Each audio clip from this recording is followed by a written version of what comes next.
2025 പ്രഭാതമുരളി ബാബ്ദാദ മധുബൻ. ബാബ പറയുന്നു, മധുരമായ കുട്ടികളെ, നിങ്ങൾക്ക് സ്മൃതി വന്നു കഴിഞ്ഞു. നമ്മൾ 84 ജന്മങ്ങളുടെ ചക്രം പൂർത്തിയാക്കി. ഇപ്പോൾ തൻ്റെ വീടാകുന്ന ശാന്തിധാമിലേക്ക് പോവുകയാണ്. വീട്ടിലേക്ക് പോകുന്നതിന് ബാക്കി അല്പസമയമാണുള്ളത്. ചോദ്യം: ഏത് കുട്ടികൾക്ക് വീട്ടിലേക്ക് പോകുന്നതിൻ്റെ സ്മൃതി ഉണ്ടായിരിക്കുന്നുവോ അവരുടെ അടയാളങ്ങൾ എന്തായിരിക്കും? ഉത്തരം: അവർ ഈ പഴയ ലോകത്തെ കണ്ടുകൊണ്ടും കാണാതിരിക്കും. അവർക്ക് പരിധിയില്ലാത്ത വൈരാഗ്യം ഉണ്ടായിരിക്കും. ജോലി കാര്യങ്ങളിൽ ഇരിക്കുമ്പോഴും ഭാരരഹിതമായിരിക്കും. അവിടെയും ഇവിടെയുമുള്ള വ്യർത്ഥ കാര്യങ്ങളിൽ തൻ്റെ സമയം പാഴാക്കില്ല. സ്വയം ഈ ലോകത്തിൽ അതിഥിയാണ് എന്ന് മനസ്സിലാക്കും. ഓം ശാന്തി. നമ്മൾ അല്പസമയത്തേക്ക് വേണ്ടി ഈ പഴയ ലോകത്തിലെ അതിഥിയാണ് എന്ന് നിങ്ങൾ സംഗമയോഗി ബ്രാഹ്മണരായ കുട്ടികൾ മാത്രമാണ് അറിയുന്നത്. നിങ്ങളുടെ സത്യമായ വീട് ശാന്തിധാമം ആണ്. മനസ്സിന് ശാന്തി ലഭിക്കുവാനായി അതിനെ തന്നെയാണ് മനുഷ്യർ വളരെയധികം ഓർമ്മിക്കുന്നത്. പക്ഷേ മനസ്സ് എന്താണ്? ശാന്തി എന്താണ്? നമുക്ക് എവിടെ നിന്നാണ് ലഭിക്കുക? യാതൊന്നും മനസ്സിലാക്കുന്നില്ല. നിങ്ങൾക്കറിയാം, ഇപ്പോൾ തൻ്റെ വീട്ടിലേക്ക് പോകുന്നതിനായി ബാക്കി അല്പസമയമാണുള്ളത്. മുഴുവൻ ലോകത്തിലെ മനുഷ്യർ നമ്പർ വാറായി അവിടെ പോകും. അത് ശാന്തിധാമമാണ്, ഇത് ദുഃഖധാമമാണ്. ഇത് ഓർമ്മിക്കുന്നത് സഹജമാണല്ലോ. ആരെങ്കിലും വൃദ്ധരായിക്കൊള്ളട്ടെ, യുവാക്കളായിക്കൊള്ളട്ടെ, ഇത് ഓർമ്മിക്കുവാൻ സാധിക്കുമല്ലോ. ഇതിൽ മുഴുവൻ സൃഷ്ടിയുടെയും ജ്ഞാനം വരുന്നു, മുഴുവൻ ഡീറ്റെയിൽ ബുദ്ധിയിൽ വരുന്നു. ഇപ്പോൾ നിങ്ങൾ സംഗമയുഗത്തിൽ ഇരിക്കുന്നു. നമ്മൾ ശാന്തിധാമത്തിലേക്ക് ഡ്രാമ പ്ലാൻ അനുസരിച്ച് പോയിക്കൊണ്ടിരിക്കുകയാണ് എന്ന് ബുദ്ധിയിൽ ഉണ്ടായിരിക്കുന്നു. ഇത് ബുദ്ധിയിൽ ഇരിക്കുന്നതിലൂടെ നിങ്ങൾക്ക് സന്തോഷമുണ്ടാകും, സ്മൃതിയും നിലനിൽക്കും. നമുക്ക് നമ്മുടെ 84 ജന്മങ്ങളുടെ സ്മൃതി വന്നിരിക്കുന്നു. ആ ഭക്തിമാർഗം വേറെയാണ്, ഇത് ജ്ഞാനമാർഗത്തിലെ കാര്യങ്ങളാണ്. ബാബ മനസ്സിലാക്കിച്ചു തന്നുകൊണ്ടിരിക്കുന്നു. മധുരമായ കുട്ടികളെ, ഇപ്പോൾ തൻ്റെ വീട് ഓർമ്മ വരുന്നുണ്ടോ? എത്ര കേട്ടുകൊണ്ടിരിക്കുന്നു, ഇത്ര അനേകം കാര്യങ്ങൾ കേൾക്കുന്നു. ഒന്ന് ഇതാണ്, ഇപ്പോൾ നമ്മൾ ശാന്തിധാമിലേക്ക് പോകും, പിന്നീട് സുഖധാമത്തിലേക്ക് വരും. ബാബ വന്നിരിക്കുന്നത് തന്നെ പാവന ലോകത്തിലേക്ക് കൊണ്ടുപോകാനാണ്. സുഖധാമത്തിലും ആത്മാക്കൾ സുഖത്തിലും ശാന്തിയിലും ഇരിക്കുന്നു. ശാന്തിധാമത്തിൽ കേവലം ശാന്തിയാണുള്ളത്. ഇവിടെയാകട്ടെ വളരെയധികം കോലാഹലങ്ങൾ ഉണ്ടല്ലോ.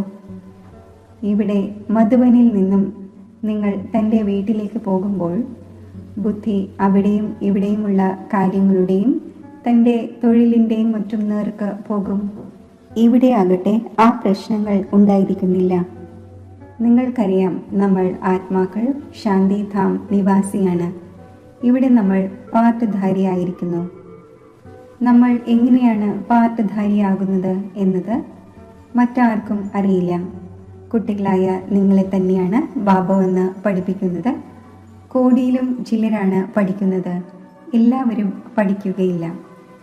നിങ്ങൾ ഇപ്പോൾ എത്ര വിവേകശാലികളാകുന്നു. മുമ്പ് അവിവേകിയായിരുന്നു. ഇപ്പോൾ നോക്കൂ, എത്ര അടിവഴക്കുകൾ മറ്റും ഉണ്ട്. ഇതിനെ എന്തു പറയും? നമ്മൾ പരസ്പരം സഹോദരങ്ങളാണ് എന്നത് മറന്നുപോയി. സഹോദരങ്ങൾ എപ്പോഴെങ്കിലും കൊല്ലാറുണ്ടോ? കൊല്ലുന്നു എങ്കിൽ അത് കേവലം സമ്പത്തിനു വേണ്ടിയാണ്. ഇപ്പോൾ നിങ്ങൾക്കറിയാം, നമ്മളെല്ലാം ഒരു ബാബയുടെ കുട്ടികൾ, സഹോദരങ്ങളാണ്. നിങ്ങൾ പ്രാക്ടിക്കലിൽ മനസ്സിലാക്കുന്നു. നമ്മൾ ആത്മാക്കളെ ബാബ വന്ന് പഠിപ്പിക്കുന്നു.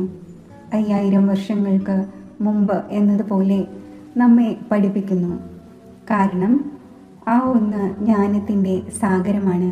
ഈ പഠനത്തെ മറ്റാരും തന്നെ അറിയുന്നില്ല. ഇതും കുട്ടികളായ നിങ്ങൾ അറിയുന്നു. ബാബ തന്നെയാണ് സ്വർഗത്തിൻ്റെ രചയിതാവ്. സൃഷ്ടിയെ രചിക്കുന്നവൻ എന്ന് പറയില്ല. സൃഷ്ടിയാകട്ടെ അനാദി തന്നെയാണ്. സ്വർഗം രചിക്കുന്നവൻ എന്ന് പറയും. അവിടെ മറ്റൊരു ഖണ്ഡവും ഉണ്ടായിരുന്നില്ല. ഇവിടെയാണെങ്കിൽ വളരെയധികം ഖണ്ഡങ്ങളുണ്ട്. ഒരു ധർമ്മം മാത്രം ഉണ്ടായിരുന്നതും ഒരു ഖണ്ഡം മാത്രം ഉണ്ടായിരുന്നതുമായ ഒരു സമയം ഉണ്ടായിരുന്നു. പിന്നീട് വെറൈറ്റി ധർമ്മങ്ങൾ വന്നിരിക്കുകയാണ്. വെറൈറ്റി ധർമ്മങ്ങൾ എങ്ങനെയാണ് വരുന്നത് എന്നത് ഇപ്പോൾ ബുദ്ധിയിലിരിക്കുന്നു. ആദ്യം ആദി സനാതന ദേവീ ദേവതാ ധർമ്മമാണ്. സനാതന ധർമ്മമെന്നും ഇവിടെ പറയുന്നു. പക്ഷേ അർത്ഥമൊന്നും മനസ്സിലാക്കുന്നില്ല. നിങ്ങളേവരും ആദി സനാതന ദേവീ ദേവതാ ധർമ്മത്തിലേതാണ്?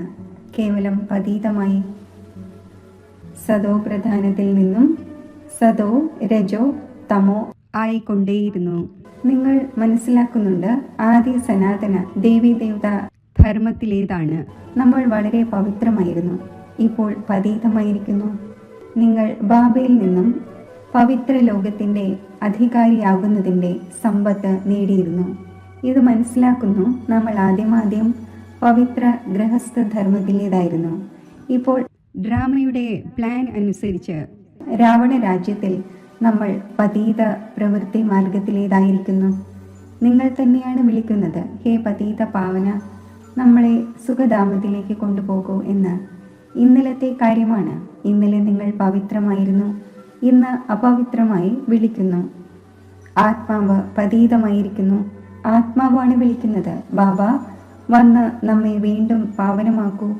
ബാബ പറയുന്നു, ഇപ്പോൾ ഈ അന്തിമ ജന്മം പവിത്രമാകൂ. പിന്നെ നിങ്ങൾ 21 ജന്മത്തേക്ക് വളരെയധികം സുഖമുള്ളവരായി മാറും. ബാബയാകട്ടെ വളരെ നല്ല കാര്യങ്ങൾ കേൾപ്പിക്കുന്നു, മോശമായ കാര്യങ്ങളിൽ നിന്നും വിടുവിക്കുന്നു. നിങ്ങൾ ദേവതമാരായിരുന്നുവല്ലോ, ഇപ്പോൾ വീണ്ടും ആകേണ്ടതുണ്ട്. പവിത്രമാകൂ. എത്ര സഹജമാണ്. സമ്പാദ്യം വളരെ ഭാരിച്ചതാണ്. കുട്ടികളായ നിങ്ങളുടെ ബുദ്ധിയിലുണ്ട്, ശിവ് ബാബ വന്നിരിക്കുന്നു. ഓരോ 5000 വർഷത്തിനു ശേഷവും വരുന്നു. തീർച്ചയായും പഴയ ലോകത്തിൽ നിന്നും പുതിയതാകുന്നു.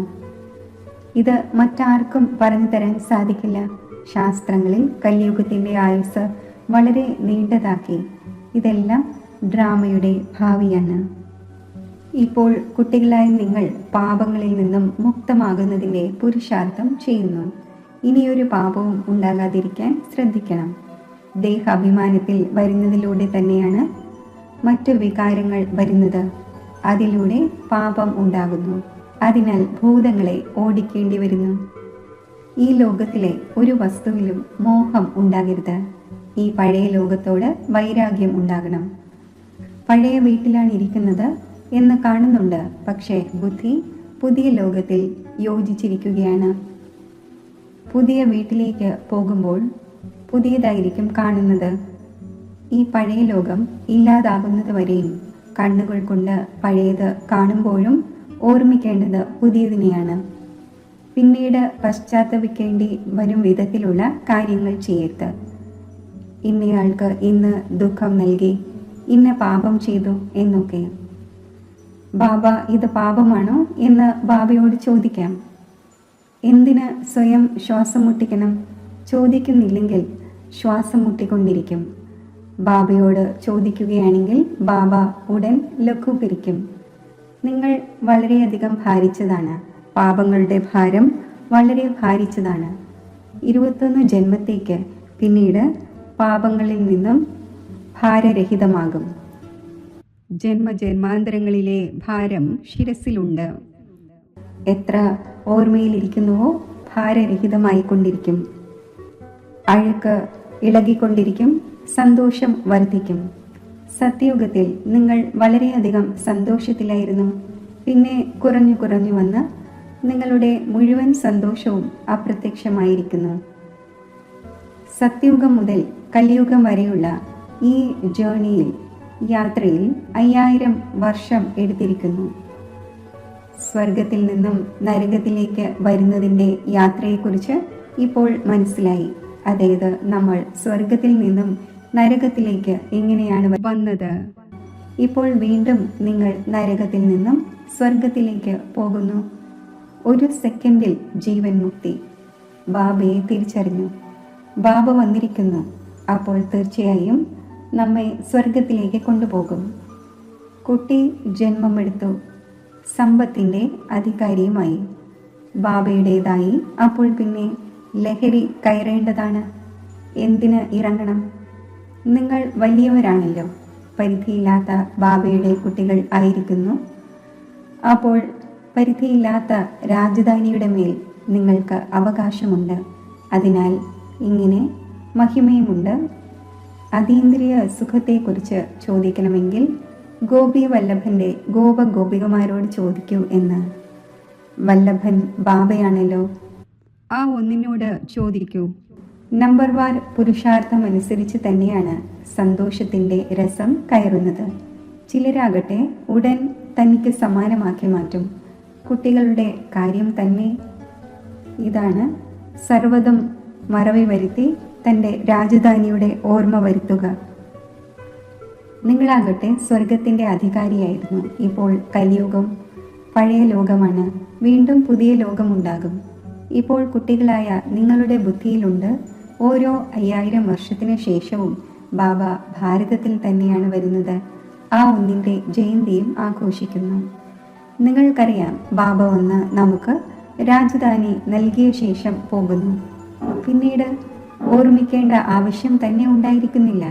വീണ്ടും എപ്പോൾ ഭക്തി ആരംഭിക്കുന്നുവോ അപ്പോഴാണ് ഓർമ്മിക്കുന്നത്. ആത്മാവ് പ്രാപ്തി അനുഭവിച്ചിരിക്കുകയാണ്, അതിനാൽ ഓർമ്മിക്കുന്നു. ബാബ വീണ്ടും വന്ന് നമ്മെ ശാന്തിധാമത്തിലേക്കും സുഖധാമത്തിലേക്കും കൊണ്ടുപോകും.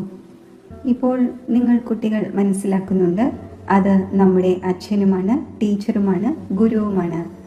സൃഷ്ടിയുടെ ആദ്യ മധ്യ അന്ത്യത്തിൻ്റെ ചക്രവും 84 ജന്മങ്ങളുടെ ജ്ഞാനവും നിങ്ങളുടെ ബുദ്ധിയിലുണ്ട്. എണ്ണമറ്റ തവണ 84 ജന്മങ്ങൾ എടുത്തിട്ടുണ്ട്, എടുത്തുകൊണ്ടുമിരിക്കും.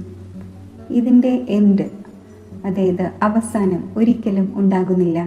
നിങ്ങളുടെ ബുദ്ധിയിൽ തന്നെയാണ് ഈ ചക്രമുള്ളത്. സ്വദർശന ചക്രം ഓരോ നിമിഷവും ഓർമ്മ വരേണ്ടതാണ്. ഇതാണ് മന്മനാഭവ. എത്രത്തോളം ബാബയെ ഓർമ്മിക്കുമോ അത്രയും പാപം ഭസ്മമാകും. നിങ്ങൾ എപ്പോഴാണോ കർമാതീത അവസ്ഥയ്ക്ക് സമീപം എത്തിച്ചേരുന്നത്, അപ്പോൾ നിങ്ങളിൽ നിന്നും യാതൊരു വികർമ്മവും ഉണ്ടാകില്ല. ഇപ്പോൾ കുറച്ചൊക്കെ വികർമ്മം ഉണ്ടാകുന്നു. സമ്പൂർണ്ണ കർമാതീത അവസ്ഥ ഇപ്പോൾ ഉണ്ടായിട്ടില്ല. ഈ ബാബയും നിങ്ങളോടൊപ്പം സ്റ്റുഡൻ്റാണ്. പഠിപ്പിക്കുന്നയാൾ ശിവ് ബാബയാണ്. ഇദ്ദേഹത്തിൽ പ്രവേശിക്കുന്നു. ഇദ്ദേഹവും സ്റ്റുഡൻ്റാണ്. ഇതെല്ലാം പുതിയ പുതിയ കാര്യങ്ങളാണ്. ഇപ്പോൾ നിങ്ങൾ കേവലം ബാബയെയും സൃഷ്ടിചക്രത്തെയും ഓർമ്മിക്കൂ. അതാണ് ഭക്തിമാർഗം, ഇതാണ് ജ്ഞാനമാർഗം. രാവും പകലും തമ്മിലുള്ള വ്യത്യാസമുണ്ട്. അവിടെ എത്ര ഇലത്താളവും മണിയും മറ്റും മുഴക്കുന്നു. ഇവിടെ ഓർമ്മയിലിരിക്കുക മാത്രമാണ് ചെയ്യേണ്ടത്. ആത്മാവ് അമരമാണ്. അകാല സിംഹാസനവുമുണ്ട്. അകാലമൂർത്തി ബാബ മാത്രമാണ് എന്നല്ല, നിങ്ങളും അകാലമൂർത്തിയാണ്. അകാലമൂർത്തിയായ ആത്മാവിൻ്റെ സിംഹാസനമാണ് ഈ ഭൃഗുടി. തീർച്ചയായും ഭൃഗുടിയിൽ തന്നെ ഇരിക്കും, ഉദരത്തിൽ ഇരിക്കുകയില്ല. നമ്മൾ അകാലമൂർത്തിയായ ആത്മാവിൻ്റെ സിംഹാസനം എവിടെയാണ് എന്ന് ഇപ്പോൾ നിങ്ങൾ അറിയുന്നു. ഈ ഭൃഗുടിയുടെ മധ്യത്തിലാണ് നമ്മുടെ സിംഹാസനം. അമൃത്സറിൽ അകാല സിംഹാസനമുണ്ടല്ലോ. അർത്ഥം യാതൊന്നും മനസ്സിലാക്കുന്നില്ല. അകാലമൂർത്തി എന്ന മഹിമയും പാടുന്നു. അവരുടെ അകാല സിംഹാസനത്തെക്കുറിച്ച് ആർക്കും തന്നെ അറിയില്ല. ഇപ്പോൾ നിങ്ങൾക്ക് മനസ്സിലായി. സിംഹാസനം ഇതുതന്നെയാണ്. ഇതിലിരുന്നാണ് കേൾപ്പിക്കുന്നത്. അപ്പോൾ ആത്മാവ് അവിനാശിയാണ്, ശരീരം വിനാശിയാണ്. ഇത് ആത്മാവിൻ്റെ അകാല സിംഹാസനമാണ്. സദാ ഇത് അകാല സിംഹാസനമായിരിക്കും. ഇത് നിങ്ങൾ മനസ്സിലാക്കുന്നു. അവർ പിന്നീട് ആ സിംഹാസനം നിർമ്മിച്ച് പേര് വച്ചിരിക്കുകയാണ്. വാസ്തവത്തിൽ അകാല ആത്മാവ് ഇവിടെയാണ് ഇരിക്കുന്നത്. കുട്ടികളായ നിങ്ങളുടെ ബുദ്ധിയിൽ ഏക് ഓംകാർ എന്നതിൻ്റെ അർത്ഥമുണ്ട്. ഇതിൻ്റെ അർത്ഥവും നിങ്ങൾ മനസ്സിലാക്കുന്നു. മനുഷ്യർ ക്ഷേത്രങ്ങളിൽ പോയി അച്യുതം കേശവം എന്ന് പറയുന്നു. യാതൊരു അർത്ഥവുമില്ല. ഇങ്ങനെ തന്നെ സ്തുതിച്ചുകൊണ്ടിരിക്കുന്നു. അച്യുതം കേശവം രാമനാരായണം എന്ന്. ഇപ്പോൾ രാമൻ എവിടെ, നാരായണൻ എവിടെ? ബാബ പറയുന്നു അതെല്ലാം ഭക്തി മാർഗമാണ്. ജ്ഞാനമാകട്ടെ വളരെ സിമ്പിളാണ്. ഏതെങ്കിലും കാര്യം ചോദിക്കുന്നതിന് മുമ്പ് ബാബയും സമ്പത്തിനെയും ഓർമ്മിക്കണം. ആ പ്രയത്നം ആരിൽ നിന്നും ഉണ്ടാകുന്നില്ല, മറന്നു പോകുന്നു. മായ ഇങ്ങനെ ചെയ്യുന്നു, ഭഗവാൻ ഇങ്ങനെ ചെയ്യുന്നു എന്നൊരു നാടകവുമുണ്ട്. നിങ്ങൾ ബാബയെ ഓർമ്മിക്കുന്നു, മായ നിങ്ങളെ കൊടുങ്കാറ്റിലേക്ക് കൊണ്ടുവരുന്നു. മായയുടെ ആജ്ഞയാണ്, റുസ്തമിനോട് റുസ്തമായി യുദ്ധം ചെയ്യൂ. നിങ്ങളെല്ലാവരും യുദ്ധമൈതാനത്തിലാണ്. ഇവരിൽ ഏതൊക്കെ പ്രകാരത്തിലുള്ള യോദ്ധാക്കളുണ്ട് എന്ന് അറിയുന്നു. ചിലരാകട്ടെ വളരെ ദുർബലമാണ്, ചിലർ മധ്യമ രീതിയിൽ ദുർബലം, ചിലർ പിന്നെ തീവ്രമാണ്. എല്ലാവരും മായയോട് യുദ്ധം ചെയ്യുന്നവരാണ്. ഗുപ്തം തന്നെ ഗുപ്തമാണ്, അണ്ടർഗ്രൗണ്ടായി. അവരും അണ്ടർഗ്രൗണ്ടാണ് ബോംബ്സിന്റെ ട്രയൽ ചെയ്യുന്നത്. ഇതും നിങ്ങൾ കുട്ടികൾക്കറിയാം. ഇപ്പോൾ മരണത്തിന് വേണ്ടിയാണ് എല്ലാം ചെയ്തുകൊണ്ടിരിക്കുന്നത്. നിങ്ങൾ തികച്ചും ശാന്തിയിലിരിക്കുന്നു. അവരുടേത് സയൻസിന്റെ ബലമാണ്. പ്രകൃതി ദുരന്തങ്ങളും വളരെയധികമുണ്ട്. അതിലാണെങ്കിൽ ആർക്കും നിയന്ത്രിക്കുവാൻ സാധിക്കില്ല. ഇപ്പോൾ കൃത്രിമമായി മഴ പെയ്യ്ക്കുന്നതിന് ശ്രമിച്ചുകൊണ്ടിരിക്കുന്നു. കൃത്രിമമായ മഴ പെയ്താൽ പിന്നെ വിളവും കൂടുതലുണ്ടാകും. കുട്ടികളായ നിങ്ങൾക്കറിയാം, എത്ര തന്നെ മഴ പെയ്താലും വീണ്ടും നാച്ചുറൽ കലാമിറ്റീസ് തീർച്ചയായും ഉണ്ടാകേണ്ടതുണ്ട്. പെരുമഴ പെയ്യും, പിന്നെ എന്തു ചെയ്യുവാൻ സാധിക്കും? ഇതിനെയാണ് പറയുന്നത് നാച്ചുറൽ കലാമിറ്റീസ്. സത്യയുഗത്തിൽ ഇവ ഉണ്ടാകുന്നില്ല, ഇവിടെയാണ് ഉണ്ടാകുന്നത്. അത് പിന്നെ വിനാശത്തിൽ സഹായിക്കുന്നു. നിങ്ങളുടെ ബുദ്ധിയിൽ ഉണ്ട്, നമ്മൾ എപ്പോൾ സത്യയുഗത്തിലായിരിക്കുന്നുവോ അപ്പോൾ യമുനയുടെ തീരത്ത് സ്വർണത്തിൻ്റെ കൊട്ടാരമുണ്ടായിരിക്കും. നമ്മൾ വളരെ കുറച്ചു പേരായിരിക്കും അവിടെ കഴിയുന്നത്. കൽപ്പകൽപ്പങ്ങളിൽ ഇങ്ങനെ സംഭവിച്ചു കൊണ്ടിരിക്കും. ആദ്യം കുറച്ചു പേരാണ് ഉണ്ടായിരിക്കുന്നത്, പിന്നീട് വൃക്ഷം വലുതാകുന്നു. അവിടെ ഏതെങ്കിലും മലിനമായ വസ്തു ഉണ്ടായിരിക്കുന്നില്ല. ഇവിടെയാണെങ്കിൽ നോക്കൂ, പക്ഷികളും വൃത്തികേടാക്കുന്നു. അവിടെ മാലിന്യത്തിൻ്റെ കാര്യങ്ങളില്ല. അതിനെ പറയുന്നത് തന്നെ ഹെവൻ എന്നാണ്. ഇപ്പോൾ നിങ്ങൾ മനസ്സിലാക്കുന്നു, നമ്മൾ ഈ ദേവതയാകുന്നു. അപ്പോൾ ഉള്ളിൽ എത്ര സന്തോഷമുണ്ടാകേണ്ടതാണ്. മായയാകുന്ന ജിന്നിൽ നിന്നും രക്ഷപ്പെടുന്നതിന് വേണ്ടി ബാബ പറയുന്നു, കുട്ടികളായ നിങ്ങൾ ഈ ആത്മീയ തൊഴിലിൽ മുഴുകും. മന്മനാഭവ, ഇത്രമാത്രം. ഈ കാര്യത്തിൽ ജിന്നായി മാറൂ. ജിന്നിൻ്റെ ഉദാഹരണമുണ്ടല്ലോ, ജോലി തരൂ എന്ന് പറഞ്ഞു. അപ്പോൾ ബാബയും ജോലി തരുന്നു, ഇല്ലെങ്കിൽ മായ ഭക്ഷിച്ചു കളയും. ബാബയുടെ പൂർണ്ണ സഹായിയാകണം. ഒറ്റയ്ക്ക് ബാബ ചെയ്യുകയില്ല. ബാബ രാജയോഗം പഠിക്കുന്നില്ല. നിങ്ങൾ സേവനം ചെയ്യുന്നു. രാജപദവും നിങ്ങൾക്ക് വേണ്ടിയുള്ളതാണ്. ബാബ പറയുന്നു, ജ്ഞാനം മഗധ ദേശത്തിൽ വരുന്നു. മായയും മുതലയാണ് എത്ര മഹാരഥികളെയാണ് വിഴുങ്ങി ഭക്ഷിക്കുന്നത്. ഇവയെല്ലാം ശത്രുക്കളാണ്.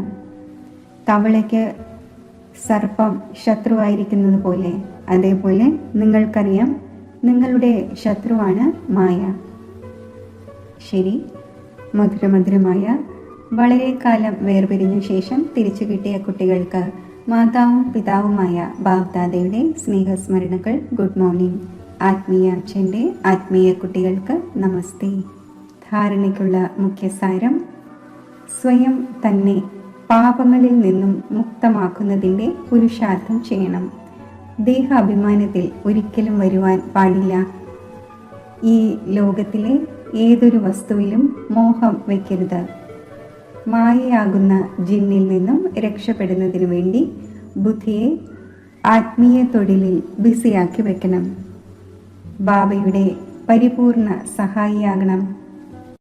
വരദാനം: സർവ ഖജനാവുകളെയും വേണ്ട സമയത്ത് യൂസ് ചെയ്ത് നിരന്തരം സന്തോഷം അനുഭവിക്കുന്ന ഭാഗ്യശാലിയായ ആത്മാവായി ഭവിക്കട്ടെ. ബാബ്ദാദയിലൂടെ ബ്രാഹ്മണ ജന്മം ഉണ്ടാകുമ്പോൾ തന്നെ മുഴുവൻ ദിവസത്തേക്കും വേണ്ടി അനേകം ശ്രേഷ്ഠ സന്തോഷത്തിൻ്റെ ഖജനാവ് പ്രാപ്തമാകുന്നു. അതിനാൽ താങ്കളുടെ നാമത്തിലൂടെ തന്നെ ഇപ്പോൾ വരെയും അനേകം ഭക്തർ അല്പകാലത്തെ സന്തോഷത്തിൽ വരുന്നു. താങ്കളുടെ ജഡചിത്രങ്ങളെ കണ്ട് സന്തോഷത്തിൽ നൃത്തമാടാൻ തുടങ്ങുന്നു. ഈ വിധം നിങ്ങളേവരും ഭാഗ്യശാലികളാണ്. ധാരാളം ഖജനാവുകൾ ലഭിച്ചിരിക്കുന്നു. എന്നാൽ കേവലം വേണ്ട സമയത്ത് യൂസ് ചെയ്യൂ. താക്കോൽ സദാ മുന്നിൽ വയ്ക്കൂ. അതായത് സദാ സ്മൃതിയിൽ വയ്ക്കൂ. സ്മൃതിയെ സ്വരൂപത്തിൽ കൊണ്ടുവരൂ. അപ്പോൾ നിരന്തരം സന്തോഷത്തിൻ്റെ അനുഭവം ഉണ്ടായിക്കൊണ്ടിരിക്കും. സ്ലോഗൻ: ബാബയുടെ ശ്രേഷ്ഠ ആശകളുടെ ദീപം തെളിയിക്കുന്നവർ തന്നെയാണ് കുലദീപം. അവ്യക്ത സൂചന: ആത്മീയ സ്ഥിതിയിൽ സ്ഥിതി ചെയ്യുന്നതിൻ്റെ അഭ്യാസം ചെയ്യൂ. അന്തർമുഖിയാകൂ. ആത്മീയ സ്ഥിതിയിൽ സ്ഥിതി ചെയ്ത് ബഹിർമുഖത ഉപേക്ഷിക്കൂ. അപ്പോൾ പ്രയത്നത്തിൽ നിന്നും മുക്തമാകും. അനുഭവങ്ങളുടെ സാഗരത്തിൽ ലയിച്ചു ചേരും. ഒന്നോ രണ്ടോ അനുഭവങ്ങളല്ല, അളവറ്റതാണ്.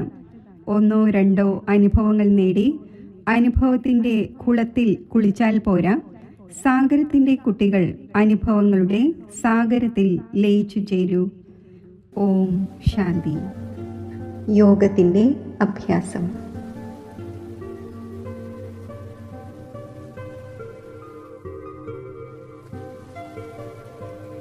ഞാൻ ഒരു നക്ഷത്രം പോലെ തിളങ്ങുന്ന ആത്മാവാകുന്നു. പുരികമധ്യത്തിൽ വസിക്കുന്ന ഒരു ചൈതന്യ ശക്തിയാകുന്നു.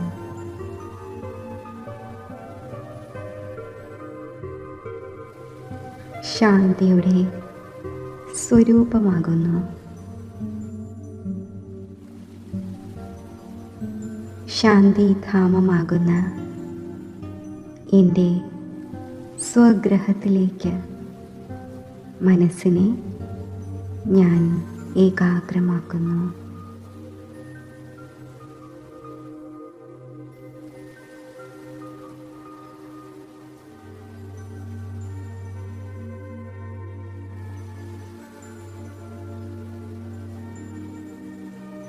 സർവശക്തിവാനും ബീജരൂപനുമായ പരമാത്മാവിൻ്റെ സമീപത്തേക്ക് യാത്ര ചെയ്യുന്നു.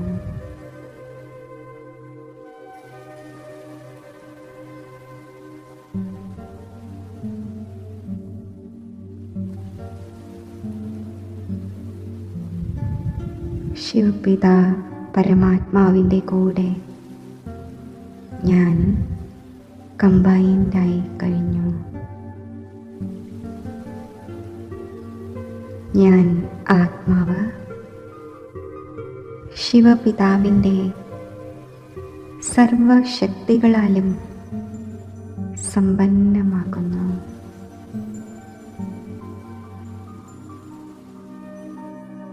മാസ്റ്റർ സർവശക്തിവാനാകുന്നു. ആഹാ, എത്ര അലൗകിക അനുഭവമാണിത്!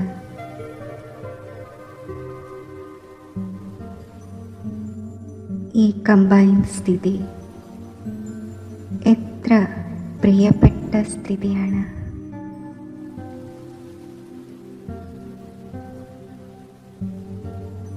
എത്ര ശക്തിശാലി സ്ഥിതിയാണ്!